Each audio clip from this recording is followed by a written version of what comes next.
आदरणीय दर्शकबिन नमस्कार। न्यूज एन्ड भ्यूजमा यहाँलाई हार्दिक स्वागत छ। म विक्रम श्रेष्ठ लाइभ यहाँहरूसँग प्रस्तुत हुने गर्दछौँ।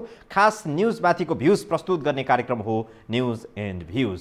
हामीलाई टेलिभिजन र सामाजिक सञ्जालहरूमा पनि प्रत्यक्ष हेरिरहनु भएको छ। विभिन्न ठाउँमा रहेर हामीले समसामयिक जो चर्चामा रहेको विषय र आम जनतासँग सरकार राख्ने विषयहरू प्रस्तुत गर्ने गर्दछौँ। आज न्यूज एन्ड भ्यूजमा हामीले लामो समयदेखि बढी प्राथमिकतामा पर्दै आइरहेको विषय राजनीति हो। तर आज राजनीतिभन्दा अलि फरक तर राजनीतिले नै प्रभाव पारिरहेको विषय नेपालको सुरक्षा क्षेत्र, विशेष गरी नेपाल प्रहरी नेपाली जनताको जीवधनको सुरक्षार्थ पहिलो स्थानमा अथवा फ्रन्ट लाइनमा बसेर खटिने निकाय हो, राज्यको अङ्ग हो। र नेपाल प्रहरीमाथि बेला बेलामा प्रश्न उठ्ने गर्दछ, राजनीतिक हस्तक्षेप किन बढ्दै छ अथवा राजनीतिक हस्तक्षेप किन कायम छ, किन राजनीतिक हस्तक्षेपभन्दा बिल्कुल फरक राख्न सकिएन, यसलाई स्वतन्त्र सङ्गठनको रूपमा अगाडि बढाउन सकिएन भन्ने विषयहरू लामो समयदेखि उठ्दै आइरहेको विषय हो। गएको आइजिपी नियुक्ति प्रकरण नियुक्तिको समयमा यसको धेरै विवादको विषय बनेन र निष्पक्ष रूपमा अथवा निर्विवादित रूपमा आइजिपीको रूपमा पद ग्रहण गरेका आइजिपी हुन् र अहिले एआइजीको दरबन्दी सिर्जना गरेर डिआइजीमा कार्यरत विश्वराज पोखरेलको पदोन्नति भएको विषयलाई चाहिँ विभिन्न कोणबाट हेरिएको छ। केही व्यक्तिहरू अथवा कतिपयले यसलाई आलोचनाको रूपमा पनि हेरेका छन्, कतिपयले यसलाई नियमसङ्गत छ भनेर भनिरहेका छन्। प्रहरीका पूर्व अधिकृतहरूको भनाइलाई सुन्ने हो भने चाहिँ यो नियमसङ्गत हो। एआइजी पद अथवा यो एआइजीको दरबन्दी एक थप वृद्धि गरियो, यसको विषयमा हाम्रो खास टिका टिप्पणी छैन। तर थपिएको एआइजीको दरबन्दीमा डिआइजीबाट पदोन्नति भएर पहिलो नम्बरमा रहेका व्यक्ति एआइजीमा बढुवा हुनु यो स्वाभाविक हो, यो नियमसङ्गत छ, यसमा आपत्ति जनाउने विषय छैन भनिरहेको छ। यद्यपि एआइजी पद किन आवश्यक पर्यो थप गर्न भन्ने प्रश्नमा चाहिँ सरकारको जवाफ यस्तो छ अथवा प्रहरी सङ्गठनको जवाफ यस्तो छ कि अहिले महानगरीय प्रहरी कार्यालय रानीपोखरी, जसले काठमाडौँ, भक्तपुर र ललितपुर यी तीनैवटा उपत्यका क्षेत्रको प्रहरीको एउटा सर्वोच्च नेतृत्वको रूपमा प्रहरी प्रधान कार्यालयले हेर्ने गर्दछ, मेट्रो प्रहरीको रूपमा लिइन्छ।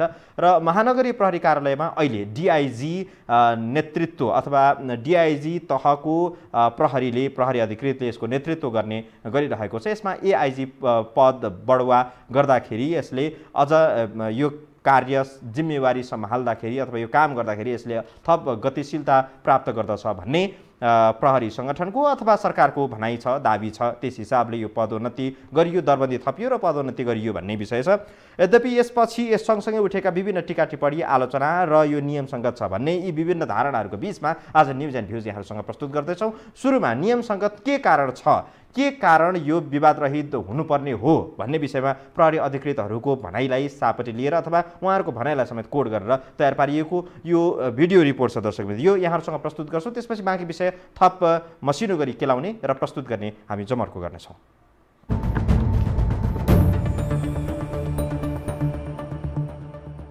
नेपाल प्रहरीको संगठनभित्र 2076 वैशाख 19 गते एसएसबीबाट डिआइजीमा बढुवा भएका विश्वराज पोखरेललाई सरकारले बिहिबार प्रहरी अतिरिक्त महानिरीक्षक एआइजीमा बढुवा गरेको छ। गत सोमबार एआइजीका लागि सिफारिसमा परेसँगै पोखरेल विवाद रहित भने रहन सकेनन्। उनको बढुवा नियमसङ्गत नभएको भन्दै विभिन्न टिका टिप्पणी भइरहेका छन्। गृह मन्त्रालयले गत कार्तिक 27 मा ओएनएम संशोधन गरेर 5वटा प्रहरी नायब महानिरीक्षक डिआइजीको दरबन्दी थप्ने प्रस्ताव गरेको थियो। त्यतिबेलै एउटा दरबन्दी थपेर वरिष्ठताका आधारमा पोखरेललाई एआइजीमा बढुवा गरिएको गृह मन्त्रालय स्रोतको भनाइ छ। हालका आइजिपी शैलेन्द्र थापा छेत्रीसँगै भिडेर वैकल्पिकमा नाम निस्किएपछि 2049 चैतमा प्रहरी सेवा प्रवेश गरेका पोखरेलको बढुवा वरिष्ठताका आधारमा गरिएकाले नियमसङ्गत नै भएको कतिपय पूर्व प्रहरी अधिकारीको भनाइ छ। अब यसपछिको आइजी को हुने भन्ने कुरा त निश्चित भयो नि त, करिब निश्चित भयो। सरकारलाई आवश्यकता पर्यो, सरकारले महसुस भयो ठिक छैन भने सरकारले अर्को गर्न सक्ला, त्यो बेग्लै कुरो। तर एउटा सिधा हिसाबले हेर्नु पर्दाखेरि अब शैलेश थापाप्रतिको पछिको प्रहरी मान्छे को भन्दाखेरि अहिले नियुक्ति भएको एआइजी विश्व पोखरेल हो भन्ने कुरा सामान्य है, सामान्य अवस्थाको लागि त निकै भयो। भनेपछि ऊ एआइजीमा माझिएर आइजी हुन्छ। ऊ कमसेकम आइजिपी बन्ने मान्छे, प्रधान सेनापति बन्ने मान्छे चाहिँ तल्लो तहबाट निखारेर जानुपर्छ। ऊ अनुभव प्राप्त हुनुपर्छ त्यो यत्रो सङ्गठन हाक्नलाई।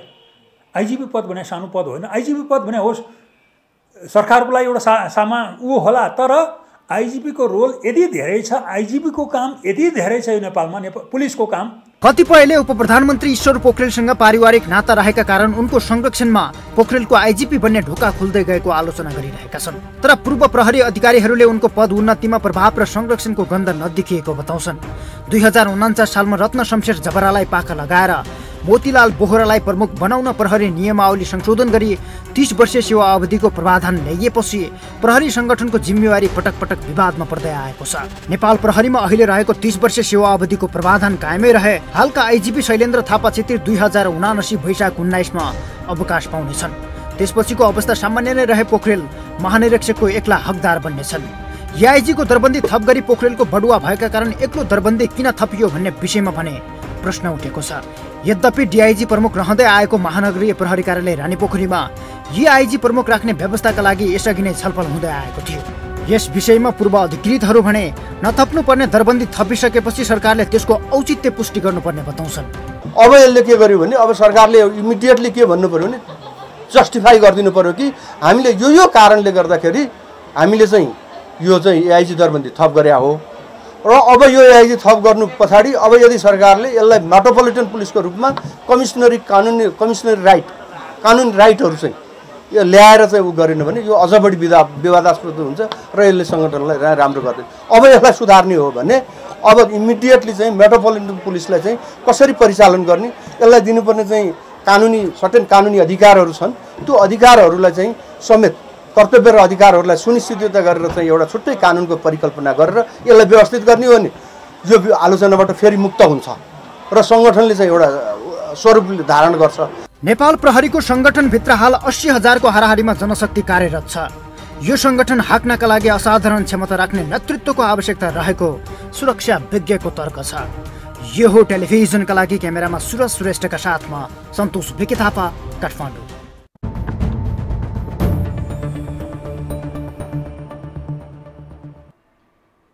मूल प्रश्न चाहिँ यो हो कि दर्शकवृन्द, एआइजीको दरबन्दी चाहिँ किन थप गरियो? यो बेलामा थप गर्न आवश्यक थियो कि यो आवश्यकताको आधारमा गरियो कि डिआइजी विश्वराज पोखरेललाई एआइजीको रूपमा बढुवा गराउनका लागि मात्रै यो दरबन्दी थप गरियो भन्ने चाहिँ मूल प्रश्न हो। सम्भवतः मिनी संसदको रूपमा लिएको राज्य व्यवस्था समितिको मूल प्रश्न पनि यही हो र यो निर्देशन पालना नगरिकन सरकार एकतर्फी रूपमा अगाडि बढ्यो, समितिलाई व्यवस्था गर्यो भन्ने विषयबाट पनि हुनसक्छ समिति अलिकति आक्रोशित बनेको छ। समितिको धारणा के छ भन्ने विषयमा केही बेरमा एउटा रिपोर्ट पनि प्रस्तुत गर्छौँ। तर त्योभन्दा अगाडि दर्शक महानुभावहरूको फोन प्रतिक्रिया पनि लिउँ कि यहाँ स्वयं सिधा अर्थमा हेर्दाखेरि चाहिँ व्यक्ति विशेष गरी अब भर्खरै नवनियुक्त एआइजी विश्वराज पोखरेलको व्यक्तिगत रूपमा चाहिँ यसमा केही समस्या छ अथवा उहाँ केही नियोजित रूपमा शक्ति केन्द्र धाएर आफ्नो पदोन्नतिको लागि एउटा तयारी गर्नुभएको हो भन्ने प्रश्न सरसर्ती केलाएर हेर्दाखेरि चाहिँ त्यस्तो देखिन्न। यद्यपि अहिले महानगरीय प्रहरी कार्यालय नक्साल रानीपोखरीमा रहेको यो कार्यालयमा डिआइजी पद कायम रहँदै एआइजीको पद दरबन्दी त्यहाँ नयाँ कायम गरिसकेपछि एक प्रतिरिक्त रह्यो र त्यसमा पदोन्नति भएको देखिन्छ। सम्पर्कमा जोडिने क्रममा दर्शक महानुभावहरूसँग हामी यो उहाँहरूको धारणा पनि बुझ्छौँ। टेलिभिजन स्क्रिनमा देखिएको जुन यो नम्बर छ यो नम्बरमा तपाईँले सिधा सम्पर्क गरी आफ्नो धारणा, आफ्नो विचार या असन्तुष्टि सन्तुष्टि जे छ यहाँले व्यक्त गर्न सक्नुहुनेछ। सम्पर्कमा कोही जोडिनु भयो। नमस्कार। हजुर नमस्कार। शुभ नाम? ज्ञान प्रसाद भूषाल, ज्ञानजी अर्घाखाँचीदेखि। भन्नुहोस् तपाईँ के भन्न चाहनुहुन्छ छोटोमा? विक्रमजी, अब यो कुरो के हो भने हजुर अब नियमित रूपले अथवा आवश्यकता भएको त्यो पुलिस संगठनलाई थाहा होला। हामी जस्ता सर्वसाधारणले के बुझ्यौँ भने अब अस्तिको एउटा घटना त्यहाँ केएमसी को एउटा घटना सुन्नुभयो होला। हो, हामीले रिपोर्टिङ पनि गर्यौँ। रिपोर्टिङ पनि गर्नुभयो। अब तिनी अस्पतालमा बराबरमा किन हुन्छन् भन्दा अस्पताल ठुल्ठुला नेताहरूका आफन्तका या उनका, ठिक छ। अब तपाईँले यो निजी विद्यालयहरूका पनि रिपोर्ट आइरहन् होइन। अब त्यहाँ किन अनियमितता हुन्छ, त्यहाँ किन मन परी हुन्छ भन्ने कुरा तिनी पनि ठुला नेताहरूका या ठुला नेताका नातेदारहरूका निजी स्कुलहरू पनि होइन। अब अहिले जुन यो प्रहरीको प्रहरी एआइजी को बढुवाको विषयमा अब त्यसमा पनि ठुलो नेताहरूको हात हो। अब उहाँहरूको कहाँ गएर कुन काम कसरी गराउनु छ भन्ने उहाँहरूको प्लान बनाइसकेको छ, उहाँहरूले योजना बनाइसक्नुभएको छ। उहाँलाई कहाँ लगेर केमा यो उपयोग गर्ने हो भन्ने कारण त्यही हो। हस्, तपाईँलाई धेरै धेरै धन्यवाद।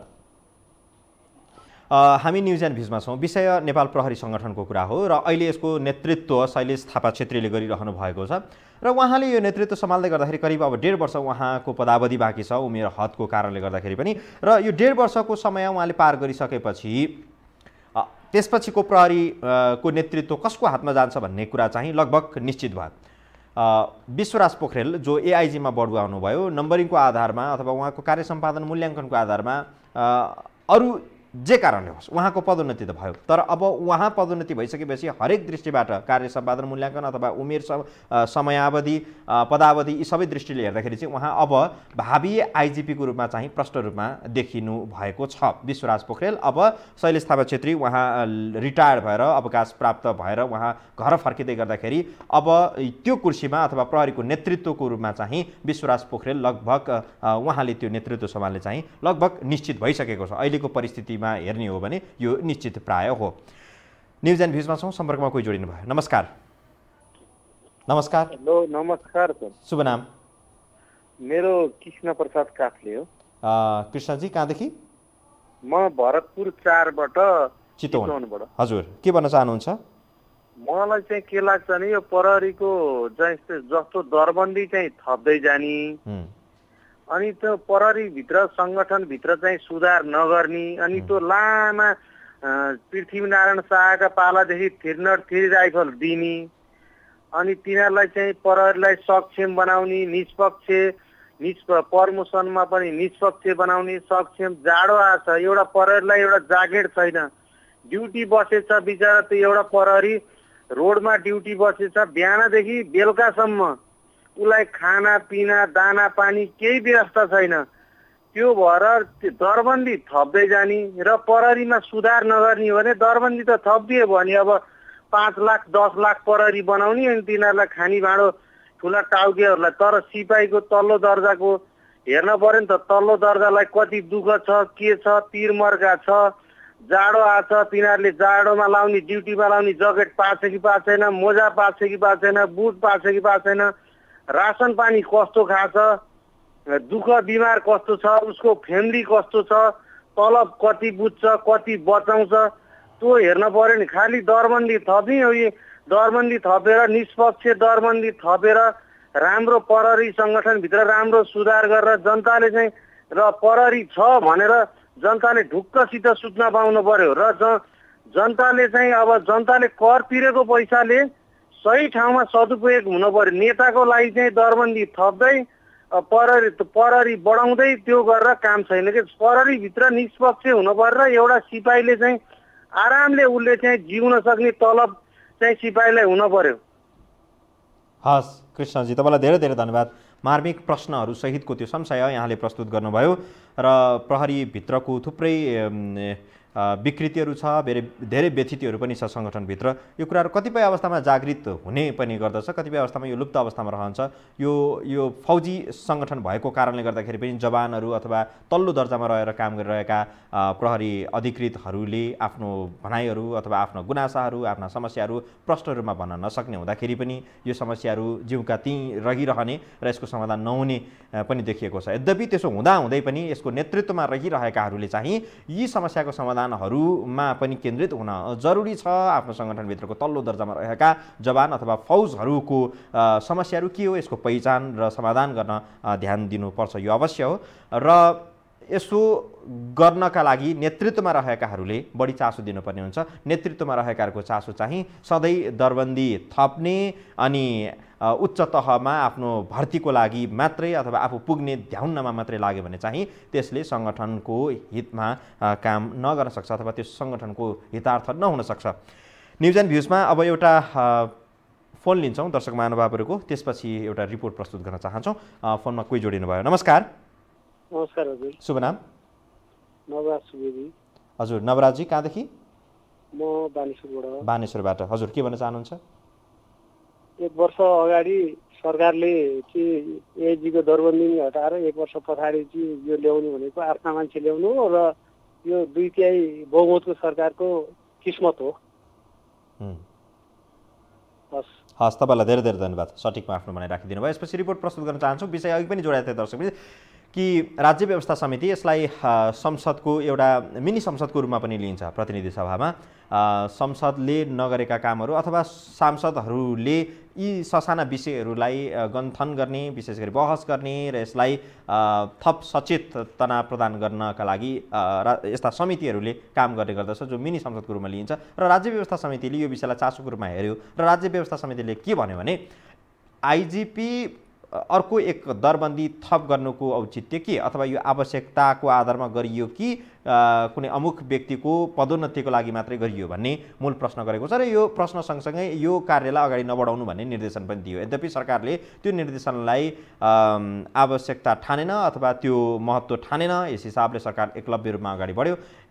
यद्यपि यो राज्य व्यवस्था समिति अथवा समितिहरूले, संसदमा रहेका यी समितिहरूले दिने निर्देशन भने सरकारको लागि बाध्यकारी हुने छैन अथवा यो नहुने विधिमै व्यवस्था भएको कारणले गर्दाखेरि पनि राज्यले नसुनेको हुनसक्छ। यद्यपि राज्य व्यवस्था समितिको चासोको विषय के हो, राज्य व्यवस्था समितिले सरकार एक ढङ्गबाट अगाडि बढिसकेपछि के भन्यो, यो विषयमा तयार पारेको एउटा रिपोर्ट छ, यहाँहरूसँग प्रस्तुत गर्छौँ। त्यसपछि बाँकी विषय फेरि जोड्नेछौँ।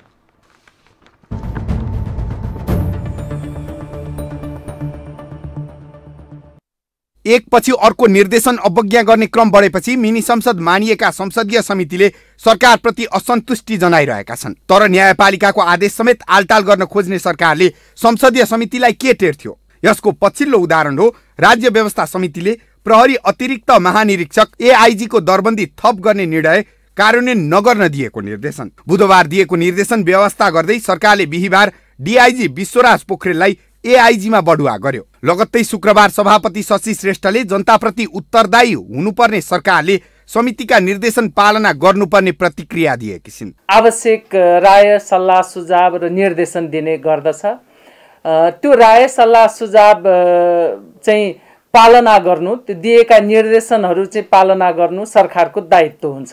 किनभने समितिले दिएको निर्देशन भनेको, समिति भनेको जनप्रतिनिधिहरू भएको, यो मिनी संसद भएको कारणले गर्दाखेरि यो चाहिँ जनप्रतिनिधिहरूको थलो हो। जनप्रतिनिधि समितिप्रति उत्तरदायी हुनु भनेको जनताप्रति उत्तरदायी हुनु हो। विज्ञ भने सरकारले निर्देशन पालना नगर्नुमा समितिका सभापतिहरूको पनि हात रहेको तर्क गर्छन्। कुनै पनि समितिले दिएका निर्देशन सरकारले पालना गरेको नगरेको भन्ने सम्बन्धमा कार्य प्रगति मूल्याङ्कन गरी संसद समक्ष पेश गरी छलफल गराउन सक्नुपर्ने उनीहरूको भनाइ छ। पूर्व सचिव मुकुन्द शर्मा कुनै पनि निर्देशन कार्यान्वयनमा नगए तत्काल समितिको बैठक बोलाएर छलफल चलाउन सक्नुपर्ने बताउँछन्। समितिले आफ्नो जिम्मेवारी पूर्ण रूपेण पालना गर्नु पर्यो।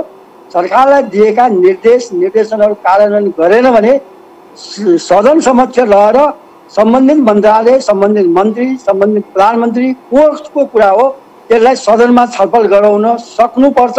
निर्देशन अटेर गर्ने सरकार र कार्य प्रगति विवरण संसद समक्ष पेश नगर्ने संसदीय समितिको प्रवृत्तिका कारण व्यवस्थामाथि नै औँला उठ्ने खतरा बढेको छ। निर्देशन अटेर गर्ने सरकार र कार्य प्रगति विवरण संसद समक्ष पेश नगर्ने संसदीय समितिको प्रवृत्तिका कारण व्यवस्थामाथि नै औँला उठ्ने खतरा बढेको छ।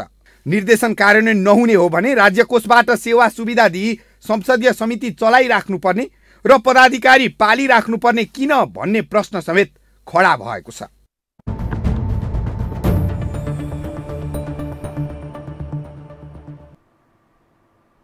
प्रहरी सङ्गठनमा बेला मौकामा यो एआइजीको दरबन्दी थप्ने, फेरि घटाउने, थप्ने, फेरि घटाउने यो चलिरहेको छ। यो आवश्यकताको आधारमा भनेर सरकारले कारण चाहिँ यो ट्यागलाइन झुन्ड्याउने गरेको छ। स्वयं प्रहरीका पूर्व अधिकृतहरू एआइजीबाटै अवकाश लिनुभएका, अवकाश पाउनुभएका विज्ञानराज शर्मा नेपाल प्रहरीको जो जिम्मेवारीमा रहिरहनु भएको थियो, त्यतिखेर एउटा कर्मठ प्रहरी अधिकृतको रूपमा, अनुसन्धानकर्ताको रूपमा पनि उहाँलाई चिनिन्थ्यो। उहाँको नजरमा चाहिँ यो एआइजी दरबन्दी थपघट गर्ने विषय कति महत्त्वको विषय हो, कति चासो दिनुपर्ने विषय हो र अहिले के भइरहेको छ, यो समग्रमा उहाँले सठिक विश्लेषण गर्नुभएको छ। त्यो उहाँको भनाइ छोटकरी रूपमा यहाँ राख्छौँ, त्यसपछि फेरि जोड्छौँ।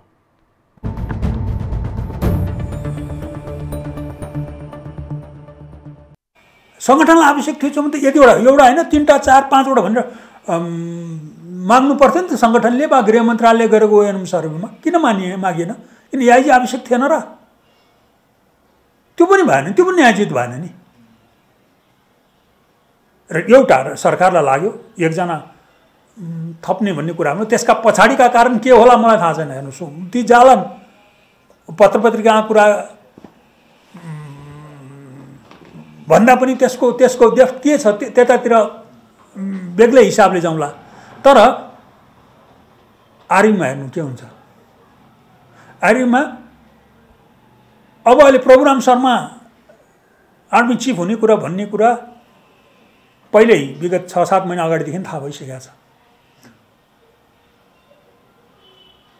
कमसेकम आइजिपी बन्ने मान्छे, प्रधान सेनापति बन्ने मान्छे चाहिँ तल्लो तहबाट निखारेर जानुपर्छ। ऊ अनुभव प्राप्त हुनुपर्छ। त्यो यत्रो सङ्गठन हाँक्नलाई आइजिपी पद भने सानो पद होइन। आइजिपी पद भने होस् सरकारको लागि एउटा सामा ऊ होला, तर आइजिपीको रोल यदि धेरै छ, आइजिपीको काम यदि धेरै छ यो नेपालमा, पुलिसको काम करिब 1000 जति प्रहरीले काम गर्नुपर्छ। घर जौडे अब प्रहरी, फलान ठाउँमा हात्ती छिरो प्रहरी, श्रीमान श्रीमती झगडा भयो प्रहरी। कहाँ प्रहरीको आवश्यकता छैन ल भन्नुहोस् त? प्रहरीले गर्नुपर्ने काम ऐन कानुनले तोकेकै यो गर भनेर भनेकै चिजै पनि 8-9 हजार छ भनेपछि त्योदेखि बाहेक अरू कामहरू अरूको अधिकार क्षेत्रभित्र नपरेको सिडिओको अधिकारमा सिडिओले अराउने पुलिसलाई। यति धेरै काम भएको प्रहरी सङ्गठनको प्रमुख भने साँच्चै निखारिएको मान्छे जानुपर्छ। एउटा हवलदार सर्वा गर्दाखेरि, एउटा असै सर्वा गर्दाखेरि यहाँ राजनीतिकर्मीहरू नेताहरूलाई चिन्ता बढ्छ। त्यो चौकी इन्चार्ज चाहिँ उहाँको अनुकूलको मान्छे आइदिएन भने उहाँको भोट बिग्रिन्छ अरे। पुलिसले राजनीति गर्ने हो र? आफूले राजनीति गर्न सक्नु पर्यो नि। मैले भन्नु खोजेँ पुलिसको महत्त्व त्यस्तो छ।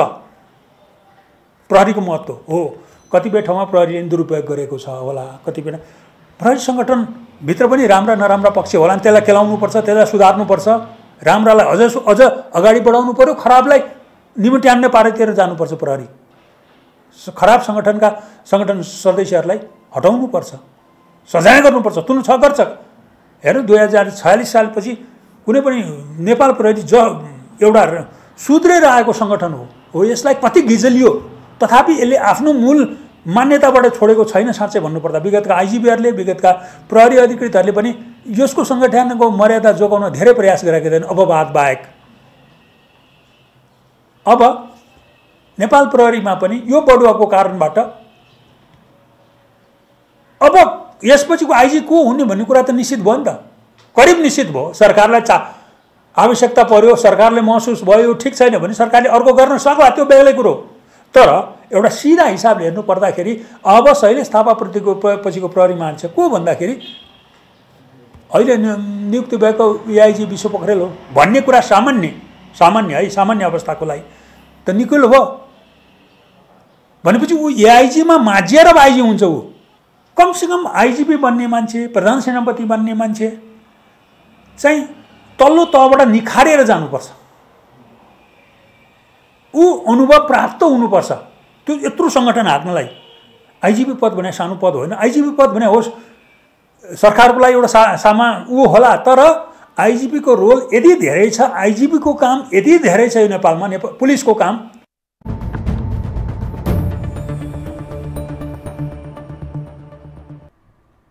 उहाँ नेपाल प्रहरीको पूर्व एआइजी विज्ञानराज शर्मा र उहाँ भन्नुहुन्छ कि अहिले जसरी आइजिपी हुने लाइनमा अथवा अबको आइजिपी जो हुनुपर्ने हो, नेपाल प्रहरीको प्रहरी महानिरीक्षक जो हुनुपर्ने हो, त्यसको लाइन यति बेला क्लियर भएको छ, अथवा अहिलेको आइजिपी पछिको भावी आइजिपीको रूपमा लिइएको विश्वराज पोखरेल अब उहाँ दोस्रो वरियतामा सुरक्षित रहेर अथवा पहिलो नम्बरमा जानको लागि तयारी अवस्थामा उहाँ दोस्रो तहमा रहिरहनु भएको देखिएको छ। त्यस हिसाबले अब उहाँको भनाइअनुसार चाहिँ पहिलो नम्बरमा गएर काम गर्नुपर्ने मान्छेले दोस्रो नम्बरमा बसेर त्यसको काम कारबाहीको बारेमा तयारी गर्ने, त्यसबारे अभ्यस्त हुने र यो पूर्व तयारीको रूपमा आफू माझिने कामको रूपमा रहने भएको कारणले गर्दाखेरि यो स्वाभाविक छ। यसो हुँदाखेरि मान्छेले नेतृत्व गरिसकेपछि, नेतृत्व लिइसकेपछि उनले त्यो सङ्गठनलाई चलायमान बनाउनको लागि थप ऊर्जा प्रदान गर्छ, यो स्वाभाविक छ भन्ने उहाँको आशय देखिएको छ। अब फेरि दर्शक महानुभावहरूको फोन प्रतिक्रियातर्फ लाग्न चाहन्छु। सम्पर्कमा कोही जोडिने क्रममा हुनुहुन्छ। नमस्कार। नमस्कार। नमस्कार। नमस्कार। शुभ नाम? म नेपालगञ्जबाट। शुभ नाम? मेरो हुमबहादुर परियार। हजुर, हुमबहादुरजी के भन्न चाहनुहुन्छ? मैले भन्न चाहेको नि यो जुन सङ्गठनमा भएको कुरा छ अहिलेको एआइजी जुन थपिनु भएको छ, यो के छ भन्नुहुन्छ भने यो दरबारमा थपेर हुन्न, एआइजी भनेको एउटा हुनुपर्छ। एसएसपीको कामै छैन। अब हेर्नु हाम्रो राजनीतिमा पनि अब प्रधानमन्त्री हुन्छ अनि उप प्रधानमन्त्री 3-4 राखेको हुन्छ। त्यसले गर्दा के छ भने यो सबै स्वार्थको लागि हो। यसको लागि त्यति राम्रो देखिन्न मेरो लागि त। बरु त्यो थप दरबन्दी भन्यो, तल दर्जाको दरबन्दी थप्यो भने धेरै उचित हुन्छ। दरबन्दी अब 80,000 छ, 90,000 भन्नुहोस्, तल दर्जा माथि दर्जा थपेर यो केही काम छैन र यो आवश्यक पनि छैन भन्छ मेरो त्यही हो। हस्, तपाईँलाई धेरै धेरै धन्यवाद। औचित्यहीन छ, यो आवश्यक छैन। माथिल्लो तहमा धेरै नेतृत्वहरू जन्माइरहन आवश्यक छैन, दरबन्दी थप गरिरहन आवश्यक छैन भन्ने उहाँको आशय रह्यो। नेपाल प्रहरीभित्रको अहिले जे जस्तो विषयहरू चर्चामा रहिरहेको छ यसलाई हामीले आज मसिनो गरी केलाउने प्रयास गरिरहेका छौँ र दर्शक महानुभावहरूको फोन प्रतिक्रिया के हुन्छ त्यो पनि हामीले यसमा समेट्ने कोसिस गरिरहेका छौँ। सम्पर्कमा फेरि कोही जोडिनु भयो। नमस्कार। नमस्कार। न्युज एन्ड भ्युजमा छौँ हामी। नेपाल प्रहरीको विषयमा आज विषयहरू प्रस्तुत गर्दै गर्दाखेरि प्रहरीभित्र राजनीतिक हस्तक्षेप नरहेको होइन। राजनैतिक हस्तक्षेप चाहे त्यो अघि पूर्व एआइजीले भन्नुभयो जस्तो सामान्य जवान हवलदार अथवा असही दर्जाका प्रहरीहरूको सरुवा र बडुवामा समेत ठुलो राजनैतिक दबाव र प्रभावहरू, शक्तिको खेलहरू हुने गरेको छ। त्यो एउटा नमिठो पद्धति, नमिठो त्यो विकृति नेपाल प्रहरीभित्र झाँगिँदै गइरहेको छ। यसलाई घटाउने भन्दा पनि यो बढ्दै गइरहेको छ। यसतर्फ चाहिँ प्रहरी सङ्गठनका नेतृत्वकर्ताहरूले बढी संवेदनशीलता अपनाउनुपर्छ अथवा ध्यान दिनुपर्छ, गम्भीर हुनुपर्छ भन्ने आशय छ। सम्पर्कमा कोही जोडिनु भयो। नमस्कार। नमस्कार। नमस्कार। हजुर नमस्ते। शुभ नाम? म डोलोबाट। हजुर, यसकार केजी भन्नुहोस्। के भन्नु र है, अब योलाई चाहिँ के भन्नु चाहन्छु भने म अब यो प्रहरीहरूको अहिले भर्खर उहाँले भन्नुभयो जस्तै एकदमै धेरै ऊ छ होइन, योगदान पनि छ, धेरै कामहरू पनि छ होइन। अनि नेताहरूको सुविधाको लागि चाहिँ उहाँहरूले अब बिना विभाग मन्त्री पनि बनाइदिएको छ। अब बिना विभाग मन्त्री भनेको त अब कामै नभएको मन्त्री होइन, तलब खाने बस्ने त्यस्तो त बनाइदिएको छ भने उहाँहरूले त अब यो आइजिपी बनाउनु भनेको त उहाँहरूको त ठुलो कुरै होइन। र सबैभन्दा ठुलो कुरा चाहिँ राजनीतिकहरूले चाहिँ देशमा यस्तै गरेर चाहिँ उहाँहरू तल खस्दै जानुभएको छ क्या। त्यही भएर राजा आओ देश बचाऊ भन्नुपर्ने, अहिले बाटोमा अब ठाउँमा चाहिँ अब नागरिकहरू ओर्लिनु पर्ने स्थिति आएको छ होइन। अब उहाँहरूले यस्तै गर्नलाई उहाँको सुविधा, उहाँहरूलाई राम्रो, जहाँ सुविधा हुन्छ, जहाँ राम्रो हुन्छ उहाँहरू न्यायाधीश पनि अनपढ गवार न्यायाधीश पनि न्यायाधीश राखिदिनु भएको छ। उहाँहरूले अब इतिहास, नेपालमा नभएको इतिहासहरू सबै उहाँहरूले दोहोऱ्याइ गरेर यही अहिले के अरे 2 दम्बको सरकारले गर्नुभएको छ। अब यो ठुलो कुरा होइन। त्यसले गर्दाखेरि चाहिँ अब फेरि पनि म उहाँहरूलाई एकचोटि फेरि भन्छु, उहाँहरू फेरि सचिनुहोस्। अब सचिनुहोस् तपाईँहरू। अब पनि सचेन भने पनि राजा आओस् देश बचाऊ भनेर चाहिँ भोलि म पनि बाटोमा ओर्लिनु बेर लाउँदिनँ भन्न चाहन्छु म। धन्यवाद। हस्, तपाईँलाई धेरै धेरै धन्यवाद। हामी न्युज एन्ड भ्युजमा रहिरहेका छौँ। प्रहरी सङ्गठनभित्र जे जस्ता विषयहरू छन् यो बेला मौकामा यसरी उठ्ने गर्दछ र यो विषयहरू उठान हुँदाखेरि सरकारवालाहरू अथवा यससँग सम्बन्ध राख्ने निकायहरू, यसको नेतृत्वकर्ताहरूलाई सचेतना पनि पुग्छ होला भन्ने हाम्रो अपेक्षा हो, अथवा उनीहरूलाई यसबाट थप सचेत रहनुपर्छ है, विधि पद्धतिमै रहनुपर्छ है भन्ने कुराको एउटा झकझक्याइ हुन्छ भन्ने हाम्रो विश्वास हो। यस हिसाबले पनि न्युज एन्ड भ्युजको आजको विषय यो बनाइयो। यद्यपि यो विषय चर्चा, आलोचना या गुनासो जुन परिस्थितिभित्र रुमलिरहे पनि सरकारले भने एआइजी पद जो दरबन्दी थप गरेको थियो, दरबन्दीमा पदोन्नति पनि भइसकेको छ। डिआइजी विश्वराज पोखरेल अब उहाँ एआइजिपी बनिसक्नु भएको छ र उहाँलाई फुली पनि लगाइसकिएको छ आज अपराह्नपछि र उहाँ अब प्रहरी प्रधान कार्यालयमा एआइजीको रूपमा उहाँले आफ्नो जिम्मेवारी पनि सम्हालिसक्नु भएको छ। महानगरीय प्रहरी कार्यालय रानीपोखरीमा जो डिआइजीको दरबन्दी थियो त्यहाँ एआइजीको अब दरबन्दी कायम भएको छ र एआइजीको दरबन्दी कायम हुँदै गर्दाखेरि त्यहाँ यसअघि नै एआइजिपी बनिसक्नुभएका हरिबहादुर पालले आफ्नो नेतृत्व सम्हाल्नु भएको छ अथवा त्यहाँको जिम्मेवारी लिनुभएको छ। उहाँले कार्य सम्पादन पनि सुरु गरिसक्नु भएको छ न्युज एन्ड भ्युजमा। अब यी समग्र विषयहरू प्रस्तुत गर्दै गर्दा आजलाई न्युज एन्ड भ्युजको समय पनि सकिएको छ। समग्रमा यो कार्यक्रम हेरिदिनु भयो, प्रतिक्रिया जनाइदिनु भयो, यसप्रति यहाँहरू सबैमा आभार प्रकट गर्दै भोलि पुनः उपस्थित हुनेछौँ। आजलाई बिदा दिनुहोस्। नमस्कार, शुभरात्रि।